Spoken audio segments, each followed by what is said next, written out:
Cantik nian Pulau Sikuai, pasirnya putih teramat indah. Sebelum materi kita mulai, marilah serentak mengucap basmalah. Bismillahirrahmanirrahim. Assalamualaikum warahmatullahi wabarakatuh. Alhamdulillahi rabbil alamin, wa bihi nasta'inu ala umuri dunya waddin. Wassalatu wassalamu ala asyrafil anbiya'i wal mursalin wa ala alihi wa sahbihi ajma'in, amma ba'd. Alhamdulillah, puji dan syukur marilah senantiasa kita panjatkan kehadirat Allah Subhanahu wa taala yang senantiasa melimpahkan rahmat dan nikmat kepada kita, terutama nikmat iman dan Islam dan nikmat kesehatan. Selanjutnya salawat beserta salam tak lupa kita sanjungkan kepada junjungan agung kita Nabi besar Muhammad sallallahu alaihi wasallam sebagai suri tauladan kita dalam kehidupan. Mudah-mudahan dengan senantiasa kita bersalawat kepadanya, kita akan mendapatkan syafaatnya di hari kiamat nanti. Amin. Allahumma amin.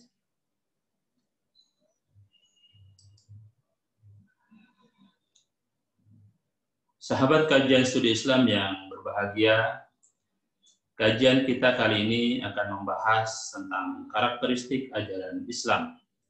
Sebagaimana kita ketahui bahwa di dunia ini terdapat berbagai macam agama yang dianut oleh umat manusia. Walaupun pada dasarnya memiliki tujuan yang relatif sama, yakni untuk mengabdi kepada Tuhan, namun masing-masing agama tentu memiliki karakteristik atau ciri khas yang berbeda satu sama lain. Kajian kita kali ini tentunya tidak akan membahas atau membandingkan karakteristik masing-masing agama itu, melainkan secara khusus akan memaparkan tentang karakteristik ajaran Islam saja, agar kita memiliki pemahaman yang komprehensif tentang ajaran agama Islam.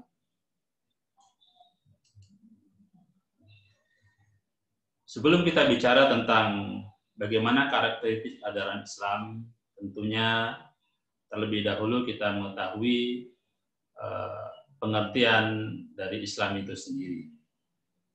Di mana secara etimologi atau secara bahasa, kata Islam berasal dari bahasa Arab, dari kata salimah, yang mengandung arti selamat, sentosa, dan damai. Dan dari kata ini juga berkembang menjadi kata aslama, yang berarti berserah diri, masuk ke dalam kedamaian. Dengan demikian, seorang yang muslim pada hakikatnya adalah seorang yang menyerahkan diri tunduk sepenuhnya kepada ketentuan atau hukum-hukum Allah Subhanahu wa taala.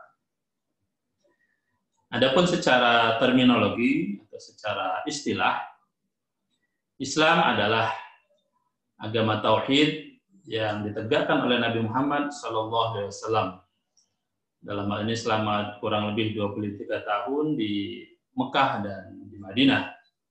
Yang intisari Islam itu sendiri adalah berserah diri atau taat sepenuh hati pada kehendak Allah Subhanahu wa taala demi tercapainya kepribadian yang bersih, hubungan yang harmonis, dan damai sesama manusia, serta sejahtera di dunia dan di akhirat. Ini antara lain definisi yang terdapat di dalam Ensiklopedia Islam Indonesia. Dalam hal ini, nama Islam adalah bukan nama yang lahir berdasarkan nama pendirinya, seperti nama-nama agama-agama lain pada umumnya. Melainkan nama Islam itu merupakan nama yang khusus pemberian Allah Subhanahu wa taala dan telah menjadi nama agama bagi semua nabi dan rasul. Agama Islam yang dibawa oleh Nabi Muhammad SAW bukanlah, pada ikatnya bukan agama baru. Karena semua agama yang diturunkan dari Allah Subhanahu wa taala memiliki nama Islam, yang intinya adalah menyerahkan diri bulat-bulat kepada Allah Subhanahu wa taala. Dalam hal ini para nabi atau rasul sebelum Nabi kita Muhammad sallallahu alaihi wasallam juga membawa agama yang bernama agama Islam. Sebagaimana dinyatakan di dalam berbagai ayat di dalam Al-Qur'an yang menjelaskan bahwa para nabi-nabi terdahulu adalah seorang muslim. Seperti Nabi Nuh, Nabi Ibrahim, Nabi Yakub, Nabi Yusuf, Nabi Sulaiman, bahkan Nabi Isa alaihissalam dan nabi-nabi yang lainnya. Akan tetapi jika agama yang dibawa oleh Nabi Muhammad ini dibandingkan dengan agama di dunia yang ada pada waktu itu, maka ia termasuk agama yang baru. Sebagai implikasi dari penamaan tersebut, maka Islam merupakan agama universal, karena dari zat yang menguasainya, mengatur, dan memelihara sekalian alam. Ajaran Islam dimaksudkan untuk seluruh umat manusia, bukan untuk sekelompok tertentu saja. Karena Nabi Muhammad SAW sendiri merupakan seorang Rasul yang diutus untuk seluruh umat manusia. Wa ma arsalnaka illa rahmatan lil alamin.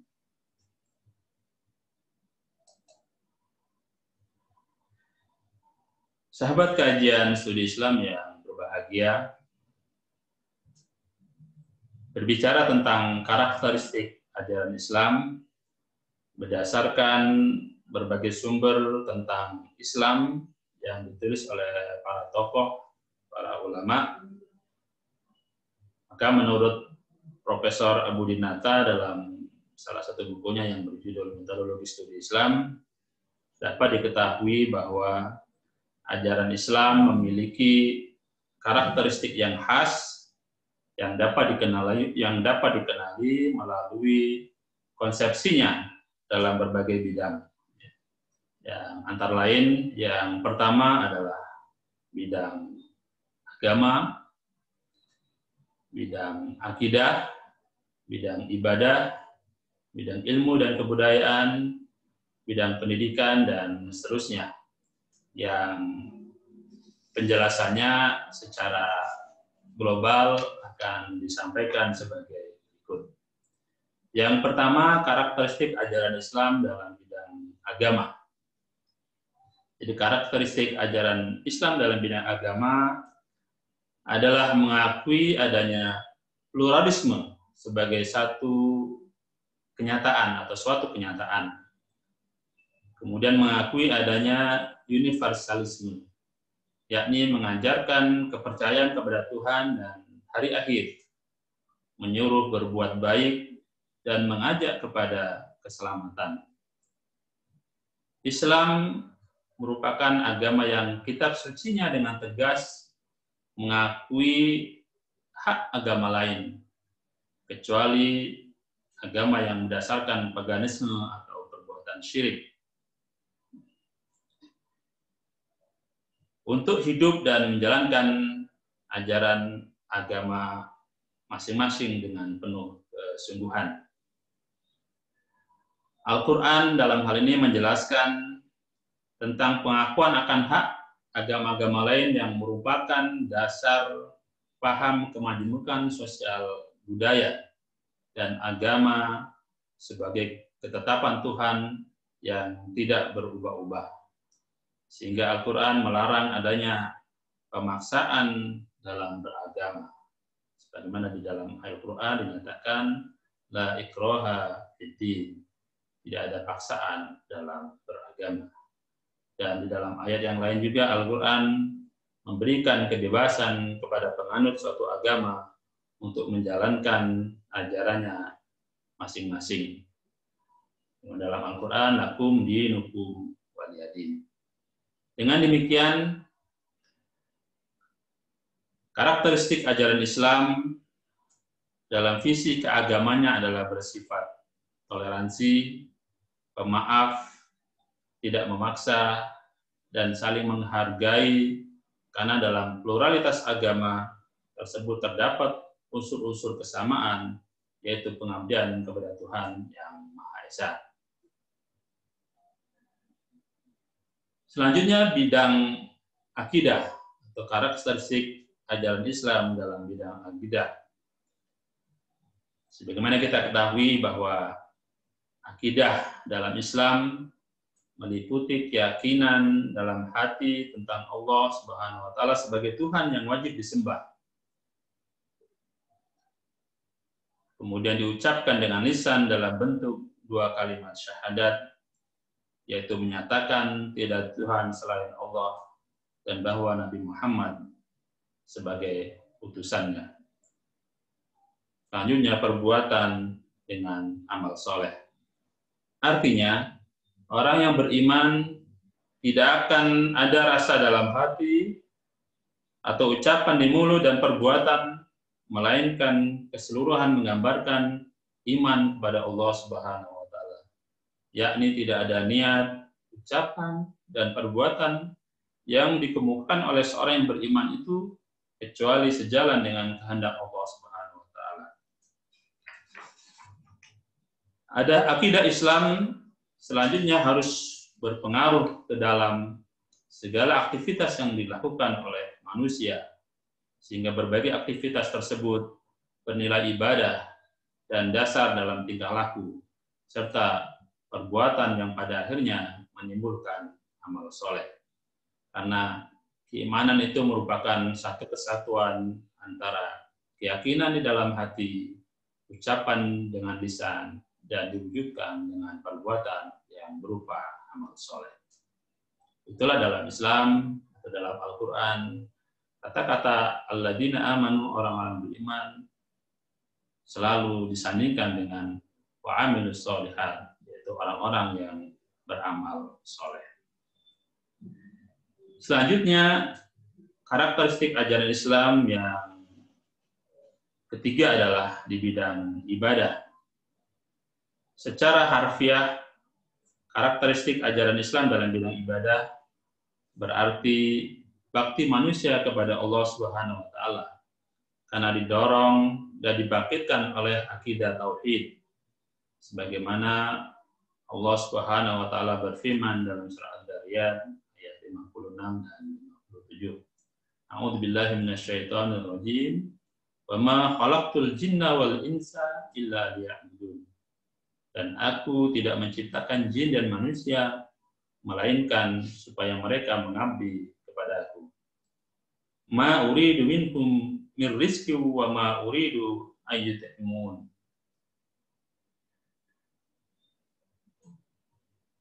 Aku tidak menghendaki rezeki sedikit pun dari mereka, dan aku tidak menghendaki supaya mereka memberiku makan. Sesungguhnya Allah, Dialah Maha Pemberi rezeki yang mempunyai kekuatan lagi sangat kokoh. Adapun ibadah dalam arti umum bersentuhan dengan masalah muamalah sesuai dengan visi Islam tentang ibadah adalah merupakan sifat, jiwa, dan misi ajaran Islam itu sendiri yang sejalan dengan tugas penciptaan manusia sebagai makhluk yang hanya diperintahkan agar beribadah kepadanya. Jadi di dalam Islam, ibadah terbagi dua. Ada ibadah yang bersifat khusus atau ibadah mahdoh, itu ibadah yang ada ketentuannya secara khusus di dalam Al-Quran dan hadis atau di dalam syariat.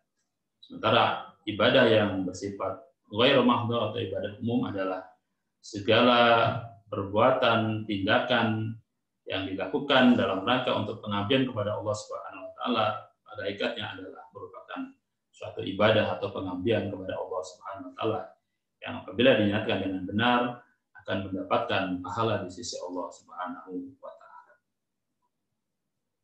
Yang berikutnya karakteristik ajaran Islam di bidang ilmu dan kebudayaan, di mana karakteristik ajaran Islam di bidang ini adalah bahwa Islam bersikap terbuka, akomodatif, tetapi juga selektif terhadap ilmu pengetahuan dan kebudayaan. Dari satu segi, Islam terbuka dan akomodatif untuk menerima berbagai masukan dari luar. Tetapi bersama dengan itu, Islam juga selektif, yakni tidak begitu saja menerima seluruh jenis ilmu dan kebudayaan, melainkan ilmu dan kebudayaan yang sejalan dengan ajaran Islam itu sendiri. Dalam konteks historis Islam, di bidang ilmu dan kebudayaan telah menjadi mata rantai yang penting dalam peradaban dunia. Persoalan kebudayaan adalah persoalan bagaimana manusia mewujudkan eksistensi dirinya dengan kekuatan akal, hati, dan jiwa dalam lapangan hidup dan cara-cara yang ditempuhnya dalam menghadapi tantangan kesejarahan. Lapangan kebudayaan begitu luas, seluas lapangan kehidupan manusia itu sendiri. Di antaranya adalah berupa keyakinan, ilmu pengetahuan, bahasa, adat istiadat, peranata sosial, institusi sosial, hukum, seni, budaya, dan sebagainya. Demikian pentingnya ilmu ini hingga Islam memandang bahwa orang menuntut ilmu sama nilainya dengan jihad di jalan Allah Subhanahu wa taala. Sebagaimana dalam sebuah hadis dinyatakan, man kharaja fi talabil ilmi fa huwa fi sabilillah hatta yarji. Barang siapa yang keluar dari rumahnya untuk menuntut ilmu pengetahuan, maka pada akhirnya dia berada di dalam jihad fisabilillah sampai dia pulang kembali ke rumahnya. Berkaitan juga dengan karakteristik di bidang ilmu pengetahuan, bidang selanjutnya adalah bidang pendidikan. Jadi, senada dengan bidang ilmu pengetahuan kebudayaan ini, Islam juga memiliki ajaran yang khas di bidang pendidikan. Dalam sejarah kebudayaan Islam, akulturasi operasional pendidikan Islam yang berpedoman pada Al-Quran dan Hadis secara serasi dan seimbang telah mampu memberikan motivasi dan inspirasi umat Islam pada masa klasik dalam merumuskan berbagai persepsi mengenai manusia melalui pendidikan sebagai sarana yang mendasari lahirnya peradaban dunia. Dalam hal ini Islam memandang pendidikan adalah hak bagi setiap orang. Education for all. Baik laki-laki atau perempuan, dan juga pendidikan berlangsung sepanjang hayat, atau long life education. Di dalam hadis Nabi juga dinyatakan, utlubul ilma minal mahdi ilal lahdi. Tuntutlah ilmu itu mulai dari buayan sampai ke liang lahat.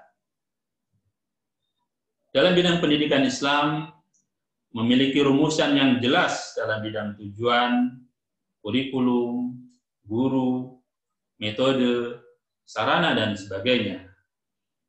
Di dalam Al-Quran terdapat berbagai metode pendidikan, seperti metode ceramah, tanya jawab, diskusi, demonstrasi, penugasan, teladan, pembiasaan, hukuman, nasihat, dan lain sebagainya. Dengan demikian, Islam sangat menjunjung tinggi di bidang pendidikan ini, sehingga Islam merupakan agama yang anti kepada kebodohan. Sehingga ayat Al-Quran yang pertama kali turun kepada Rasulullah SAW adalah berkaitan dengan perintah untuk membaca. Seperti dalam surat Al-Alaq ayat 1-5. Iqra bismi rabbikal ladzi khalaq, khalaqal insana min 'alaq, Iqra wa rabbukal akram, alladzi 'allama bil qalam, 'allamal insana ma lam ya'lam.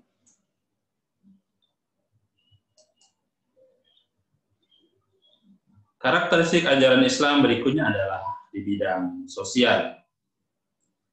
Mana karakteristik ajaran Islam di bidang sosial ini adalah bahwa Islam mengajarkan setiap manusia untuk hidup damai dan sejahtera. Lebih khususnya di bidang ini, Islam menjunjung tinggi sikap tolong-menolong, saling menghargai, tentang hak dan kewajiban, kesetiakawanan, egaliter atau kesamaan hak, tenggang rasa, dan kebersamaan. Atas dasar ukuran ini, maka dalam Islam semua orang memiliki kesempatan yang sama. Mobilitas vertikal dalam arti yang sesungguhnya ada dalam Islam. Sementara sistem kelas yang menghambat mobilitas sosial tersebut tidak diakui keberadaannya. Dalam bukunya Religion and Social Theory, menurut Brian S. Turner, dalam memahami fungsi sosial bagi masyarakat manusia, para sosiolog agama menempatkan agama sebagai perekat sosial yang merekat potensi-potensi antagonistik antar individu atau sebagai candu sosial yang menekan konflik kepentingan antara kelompok-kelompok yang cenderung antagonistik. Kendati demikian, Islam menilai bila urusan ibadah dilakukan tidak sempurna atau batal karena melanggar pantangan tertentu, maka kifarat atau tebusannya adalah dengan melakukan sesuatu yang berhubungan dengan urusan sosial. Seperti halnya bagaimana kita pahami dalam pelaksanaan ibadah haji, ibadah puasa, dan sebagainya. Di mana apabila ada hal-hal yang dilanggar, maka konsekuensinya adalah melakukan sesuatu berupa ibadah yang bersifat sosial, seperti kafarat, memberi makan fakir miskin, dan sebagainya. Yang selanjutnya, karakteristik ajaran Islam di bidang ekonomi. Bahwa Islam memandang kehidupan yang harus dilakukan manusia adalah hidup yang seimbang dan tidak terpisahkan antara urusan dunia dan akhirat. Pandangan Islam mengenai kehidupan demikian secara tidak langsung menolak kehidupan yang bercorak sekularistik, yaitu kehidupan yang memisahkan antara urusan dunia dengan urusan agama. Dalam hal ini, agama harus terlihat dalam mengatur kehidupan dunia. Sistem ekonomi Islam mempunyai beberapa kelebihan yang tercermin dari beberapa karakteristik. Yang pertama, bersumber dari Tuhan dan agama. Sumber awal ekonomi Islam berbeda dengan sistem ekonomi lainnya karena merupakan kewajiban dari Allah Subhanahu wa taala. Ekonomi Islam dari agama Allah dan mengikat semua manusia tanpa terkecuali. Sistem ini meliputi semua aspek universal dan partikular dari kehidupan dalam satu bentuk. Sebagai fondasi dan ekonomi Islam tidak bisa berubah. Yang kedua, ekonomi pertengahan dan berimbang. Ekonomi Islam memadukan kepentingan pribadi dan kemaslahatan masyarakat dalam bentuk berimbang. Ekonomi Islam berposisi tengah antara aliran individualis atau kapitalis yang melihat bahwa hak kepemilikan individu bersifat absolut dan tidak boleh diintervensi oleh siapapun. Sementara aliran sosialis atau komunis yang menyatakan ketiadaan hak individu dan mengubahnya ke dalam kepemilikan bersama dengan menempatkannya di bawah dominasi negara. Jadi dalam hal ini, ekonomi Islam menganut asas pertengahan, tidak kapitalis dan juga tidak komunis. berada di tengah-tengah dari kedua sistem ekonomi dunia tersebut. Yang ketiga, ekonomi berkecukupan dan berkeadilan. Ekonomi Islam memiliki keunggulan dengan menjadikan manusia sebagai fokus perhatian. Manusia diposisikan sebagai pengganti Allah di bumi untuk memamurkan dan tidak hanya untuk mengeksploitasi kekayaan dan memanfaatkannya saja. Inilah fungsi manusia sebagai khalifatullah fil ardh, sebagai khalifah di permukaan bumi. Ekonomi ini ditujukan untuk memenuhi dan mencukupi kebutuhan manusia. Hal ini berbeda dengan ekonomi kapitalis dan sosialis di mana fokus perhatiannya adalah masalah kekayaan. Prinsip yang keempat adalah ekonomi pertumbuhan dan barokah. Ekonomi Islam memiliki kelebihan lain, yaitu beroperasi atas dasar pertumbuhan dan investasi harta dengan cara legal, agar dari mediasi jaminan kebutuhan-kebutuhan pokok bagi manusia. Islam memandang harta dapat berkembang hanya dengan bekerja. Hal itu hanya dapat terwujud dalam usaha kerja keras untuk menumbuhkan dan memperluas unsur-unsur produksi demi terciptanya hasil yang lebih baik. Usaha itu dilakukan melalui perputaran modal di tengah masyarakat Islam dalam bentuk produksi sebagai kontribusi dalam aturan-aturan yang berkembang.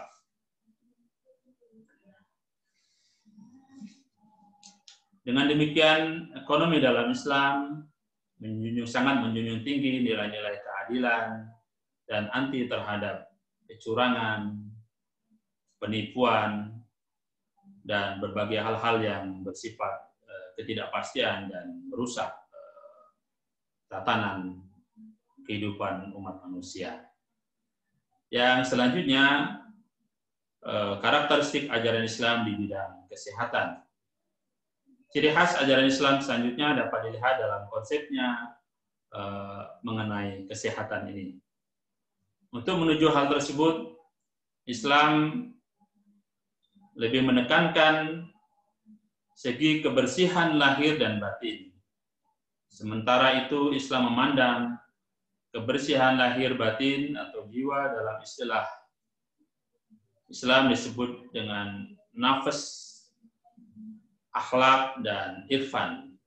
Artinya kebersihan jiwa manusia dapat mengambil bentuk kebersihan tempat tinggal, lingkungan sekitar, badan, pakaian, makanan, minuman, dan lain-lain. Sehingga Allah Subhanahu wa taala dalam hal ini berfirman dalam surah Al-Baqarah 222, "Innallaha yuhibbut tawwabina wa yuhibbul mutatahhirin." Sesungguhnya Allah menyukai orang-orang yang bertaubat dan senang kepada orang-orang yang membersihkan dirinya. Sedangkan pada kebersihan batin dapat diwujudkan melalui bentuk keikhlasan dan kekhusyukan. Perintah tersebut berbarengan dengan perintah menyampaikan ajaran Islam dan membesarkan nama Allah Subhanahu wa taala. Dengan demikian, Islam di bidang kesehatan lebih menekankan kepada aspek pencegahan dibandingkan dengan mengobati. Sehingga dengan orang selalu membiasakan kehidupan bersih, baik bersih secara lahiriah dan bersih secara batiniah dari berbagai penyakit hati dan sebagainya, maka itu merupakan salah satu faktor yang penting bagi terwujudnya kesehatan seorang manusia. Ciri yang berikutnya atau karakteristik ajaran Islam yang berikutnya adalah di bidang politik. Dalam hal ini, sejarah politik dunia Islam dapat dilihat pada 3 periode, yaitu yang pertama periode klasik antara tahun 650 sampai 1250 Masehi, kemudian periode pertengahan tahun 1250 sampai 1800 Masehi, dan yang ketiga periode modern tahun 1800 sampai sekarang. Pada periode inilah terjadi apa yang disebut dengan masa keemasan dalam sejarah Islam. Karena itu, uraian sejarah politik Islam sangat dominan, sementara aspek-aspek lain tampak hanya terikut di dalamnya, seperti sistem pemerintahan, ekonomi, ilmu pengetahuan, pendidikan, dan seni bangunan. Islam tidak menetapkan bentuk pemerintahan tertentu. Oleh karena itu, setiap bangsa boleh saja menentukan bentuk negaranya masing-masing sesuai dengan seleranya atau sesuai dengan situasi dan kondisi negara masing-masing. Namun yang terpenting, bentuk pemerintahan tersebut harus digunakan sebagai alat untuk menegakkan keadilan, kemakmuran, kesejahteraan, keamanan, kedamaian, dan ketentraman masyarakat. Itulah prinsip-prinsip yang harus ditegakkan dalam suatu pemerintahan, dalam apapun bentuknya, apakah dalam bentuk kerajaan ataupun dalam bentuk demokrasi dan sebagainya. Di era kontemporer ini, masalah politik berhubungan dengan bentuk pemerintahan. Hal ini sebagaimana kita mengenal berbagai bentuk pemerintahan seperti republik yang dipimpin oleh presiden, kerajaan yang dipimpin oleh raja, dan sebagainya. Dalam hal ini, sebagaimana dijelaskan tadi, apapun bentuk pemerintahannya, yang terpenting adalah agar prinsip-prinsip keadilan, kemakmuran, kesejahteraan, keamanan, dan kedamaian itu harus ditegakkan demi untuk kemaslahatan masyarakat atau warga negara masing-masing. Selanjutnya di bidang pekerjaan. Karakteristik ajaran Islam lebih lanjut dapat dilihat dari ajarannya mengenai kerja. Islam memandang bahwa kerja merupakan sebagai ibadah kepada Allah Subhanahu wa taala. Atas dasar ini, maka kerja yang dikehendaki Islam adalah kerja yang bermutu atau berkualitas, terarah kepada pengabdian kepada Allah Subhanahu wa taala. Dan kerja adalah kerja yang bermanfaat bagi orang lain. Dalam hal ini Allah Subhanahu wa taala berfirman, "Alladzi khalaqal mauta wal hayata liyabluwakum ayyukum ahsanu amala wa huwal azizul ghafur." Dialah yang menjadikan mati dan hidup supaya Dia menguji kamu, siapa di antara kamu yang lebih baik amalnya, dan Dia Maha Perkasa lagi Maha Pengampun. Di dalam hadis Rasulullah menyatakan, "Khairun nas anfa'uhum linnas." Sebaik-baik manusia adalah manusia yang bermanfaat bagi manusia lainnya. Untuk menghasilkan produk pekerjaan yang bermutu, Islam memandang kerja yang dilakukan adalah kerja profesional, yaitu kerja yang didukung oleh ilmu pengetahuan, keahlian, pengalaman, kesungguhan, dan seterusnya. Dan yang terakhir, karakteristik ajaran Islam dalam bidang disiplin ilmu. Selain sebagai ajaran yang berkaitan dengan berbagai bidang kehidupan, dengan ciri-cirinya yang khas tersebut, Islam juga telah tampil sebagai sebuah disiplin ilmu, yaitu ilmu keislaman. Karakteristik ajaran Islam di bidang disiplin ilmu ini, bahwa Islam memandang berbagai disiplin ilmu seperti ilmu Al-Quran, yakni tafsir, hadis, atau ilmu hadis, ilmu kalam, filsafat, tasawuf, hukum Islam atau fikih, sejarah dan kebudayaan Islam, serta pendidikan Islam. Mengenai karakteristik ajaran Islam yang secara dominan ditandai oleh pendekatan normatif, historis, dan filosofis, tersebut terlihat bahwa Islam memiliki ciri-ciri yang secara keseluruhan amat ideal. Demikian beberapa karakteristik ajaran Islam yang terdiri dari atau terdapat 11 bidang, mulai dari bidang agama sampai kepada bidang disiplin ilmu sebagaimana telah dipaparkan tadi. Oleh karena itu, sebagai penutup dalam kajian kita kali ini dapat disimpulkan bahwa berdasarkan uraian mengenai karakteristik ajaran Islam yang secara dominan ditandai oleh pendekatan normatif, historis, dan filosofis tersebut terlihat bahwa ajaran Islam memiliki ciri-ciri yang secara keseluruhan amat ideal. Islam juga telah tampil sebagai sebuah disiplin ilmu keislaman dengan berbagai cabangnya. Karakteristik ajaran Islam memuat berbagai bidang seperti bidang agama, muamalah atau kemanusiaan, yang di dalam termasuk masalah pendidikan, ilmu pengetahuan, kebudayaan, sosial,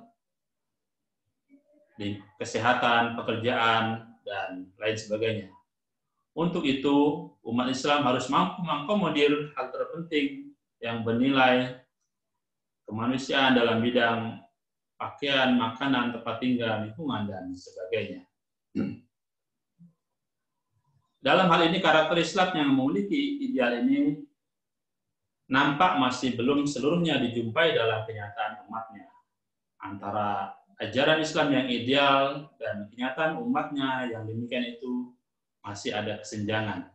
Oleh karena itu menjadi tugas kita bersama untuk senantiasa berupaya memahami Islam dengan metode dan pendekatan yang komprehensif dan kontekstual untuk selanjutnya kita implementasikan ajarannya dalam kehidupan sehari-hari. Sebagai penutup dari kajian kita, akan saya bacakan pantun, jalan-jalan ke kota Mekah, ingin sembahyang berlama-lama. Semoga presentasi ini membawa berkah, membawa rahmat untuk semua. Subhanakallahumma wa bihamdika, asyhadu an la ilaha illa anta, astaghfiruka wa atubu ilaik. Lebih dan kurangnya mohon maaf. Billahi taufiq wal hidayah. Wassalamualaikum warahmatullahi wabarakatuh.